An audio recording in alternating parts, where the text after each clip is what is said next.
View from a balcony, pulling the blue lawn chairs next to the ice chest. Stuffed 2 grams in the blunt that we just blew. Now I'm getting blown by a bitch who I don't know her name. Gold chain hanging, got a few in the room, but I don't wear them out. Only wear them in the house, cause I shine so bright that I wanna blind you. Cool, Naruto said. Come on. Naruto Mira shouted already behind the bar countertop. He see ya, Naruto said, walking over the bar. Now, where would you like your stamp to be, and what color? Mira asked, holding the stamp in her hand. Orange, and on my right shoulder, Naruto replied, taking off his orange black jacket and lifting his net t-shirt up, revealing Naruto's hard-earned muscles and abs. Mira blushed a little from his body. Naruto noticed and giggled. Mira gently pressed the stamp down on Naruto's shoulder and lifted it up, revealing Naruto's new orange fairy tale guild mark. Thanks, Mira. Naruto, thanks. You're welcome, Mira replied. Well, still blush at Naruto. Muscles, why are you still blushing, Mira? Naruto asked, finally snapping out of it. Oh, no reason, Mira shouted. Okay, then. No, Naruto replied. Mira sighed in relief. Thank God. She thought Naruto lifted his t-shirt down and put his jacket back on. So, Naru, you said you are a ninja from another world. Would you like to care telling us about yourself? Makarov said. Naruto sighed. Sure. He replied, it's okay if you don't feel like talking about it, Mira said. No, it's fine. I'll tell you, Naruto sighed. And so Naruto explained everything. The explaining there is everything, telling him about his tragic past and loneliness, childhood, his friends, the 5 great nations, his teachers, and telling them all about Sasuke, and even telling about the fourth great ninja war, telling them about the Senju and the Uchiha, the Sharingan, and told them about the Sage of the Sixth Path and his battle with Kaguya. Told them about the ninja world, told them about the tail beast and how they're all sealed inside of him, and how he became best friends with Kurama. Told them about the Akatsuki and everything. Everyone was shocked, and they all felt really bad for Naruto. I see you must have been through a lot, but I reassure you, in Fairy Tale, we'll have a lot of people who will accept you and will treat you like family, Makarov said, and sympathetic. Naruto was starting to getting teared, remembering his past. Mira noticed brought him in for a comfort hug. Naruto, all the Fairy Tale has gone through rough times like me. For example, my father was a dragon, but he raised me like a normal child. But all of a sudden, one day he disappeared. Not so sad. We promise we'll make you at home. Fairy Tale is now your home, and everyone else. Lizana said, Thank you. Naruto thanks them, tearful. Mira let go of Naruto and smiled. You know, I'm kind of hungry. Naruto giggled. Sheepless, Mira smiled.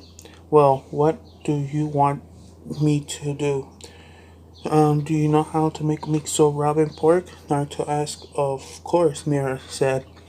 Lizana said. Lizana said. Naruto chuckled. Then I'll make it. Hey, nice to meet you. I'm Gray, full buster.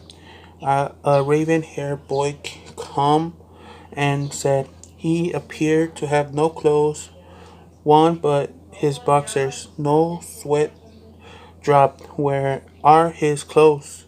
He wondered. Nice to meet you. And by the way, where are your clothes? Naruto agreed, but quickly turned into a question. It's a habit. He takes his clothes off all of the time, Mira said, laughing. Naruto sighed.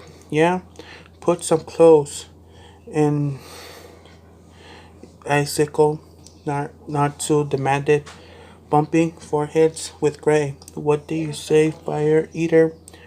Gray retorted. You heard what I said. Put some clothes on. Natsu replied, and their little argument quickly turned into a fight.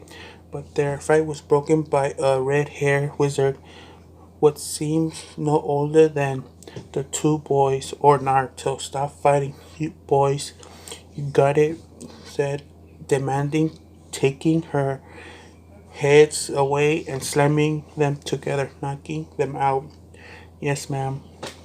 The two boys replied weakly. Naruto gulped, kind of reminding him of his mother because of the beautiful red hair and because of the similarity personality.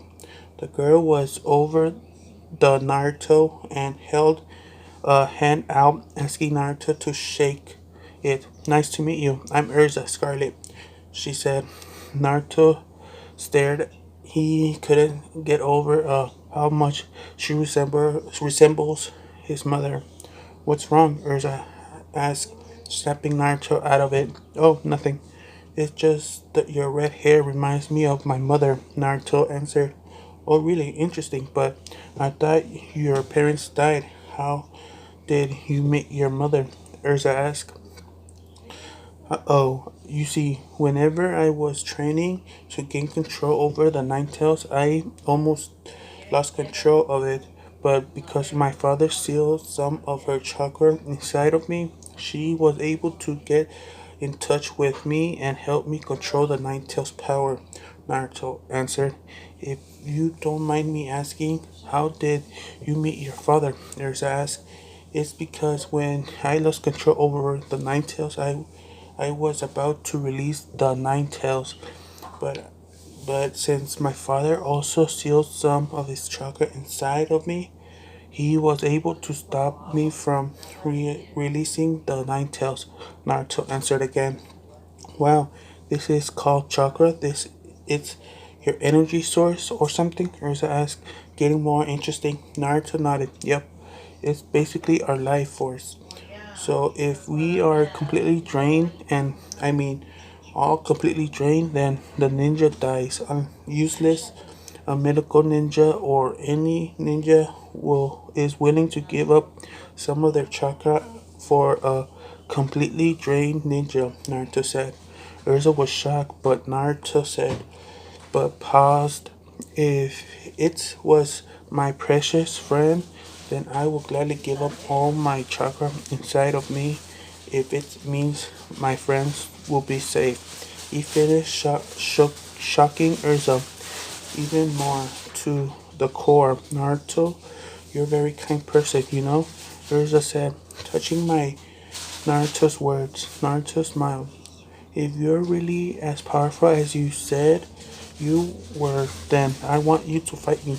Let's have a sparring match on our training field. I want to see you. How strong are you? Arya demanded, leaving everyone shocked. I don't think Naruto is gonna survive this. Naruto, don't. You'll get beaten badly. Macro, remember, warned. But Naruto smirked and ignored his warning. Challenge accepted, Naruto said. What? The members exclaimed. Erza smirked. What is this place? Naruto asked, for being lead here.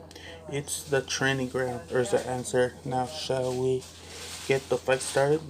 Erza smirked, equipping in her heaven wheel armor.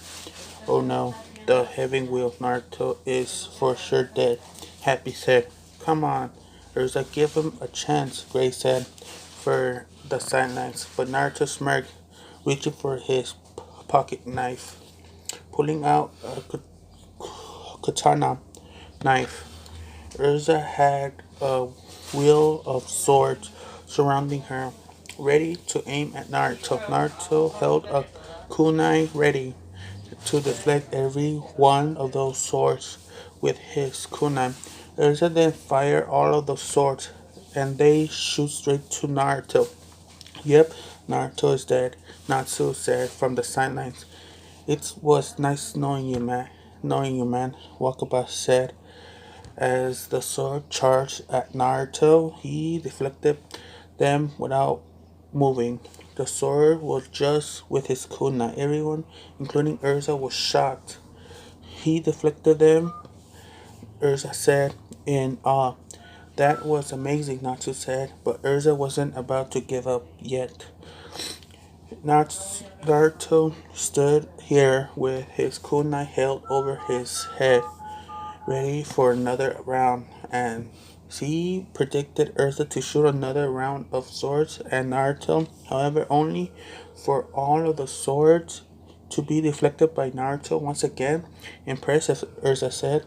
Naruto smirked, however, don't get your hopes up. Soon, she warned. Naruto stood here on faith. However, come on, redhead. Is this all you got? Naruto teased. There's a smirk. No, not all. You haven't seen all of it, she replied, equipping into her famous black wing armor. That black wing armor Naruto is for sure dead, Maka said. Urza changed at Naruto, slashing at him while Naruto dodged every one of her attacks gracefully and effortlessly. You're quite fast, Naruto, she said as she continued to slash him. Man, Naruto has been avoiding her attacks like it's nothing. He certainly is a real man. Often preached once again for the sidelines, watching the two combat fights. Naruto-chan hasn't used any of his so-called jutsus he talks about yet. Is he holding back? Is he that strong? Makarov wondered. Mira shrugged. You know, you haven't unleashed any of your jutsus you talk about yet. Aren't you holding back? You shouldn't take me lightly, you know, Urza said. She wonder, tried to slash him. Why are you holding back? Give me all you got, Urza demanded. Naruto shrugged, nonchalant. I'd rather not. To go back. I don't want to hurt you so badly.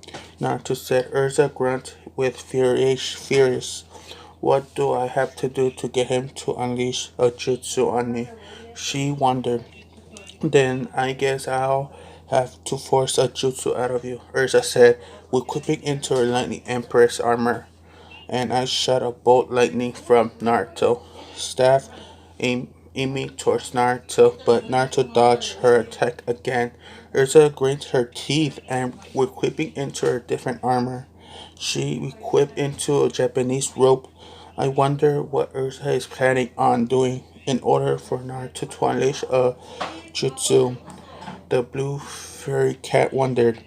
Naruto prepared his kunai ready to fight Erza, changed at Naruto, gripping the sword and her hand, and the two began to close range combat fighting style, like a sword fight. Whoa, amazing. It's like they're having a epic sword fight, Natsu said. Yeah, that's knife that Naruto used must be strong to able to withstand that much weight. Gray said. Finally, Naruto with his kunai knocked both Erza and the sword out of her grip, and the two swords went flying and came down, stabbing the grass. Erza was shocked. Someone had been beating her in the sword fight. Come on now, redhead. If you're so desperate for me to unleash a jutsu, then I'll have to be better than that, Naruto said, while Urza stood in front of him, still in her Japanese clothes. Fine. Is that what you asking for? Urza said, equipping into her flaming empress armor. Flaming empress armor? Nice one, Urza. Natsu cheered. Urza noticed and smiled. I hope you're ready, Naruto, Ursa said. Naruto put his kunai back into his pocket and mentioned his fingers as it tell her to give him her all. Bring it.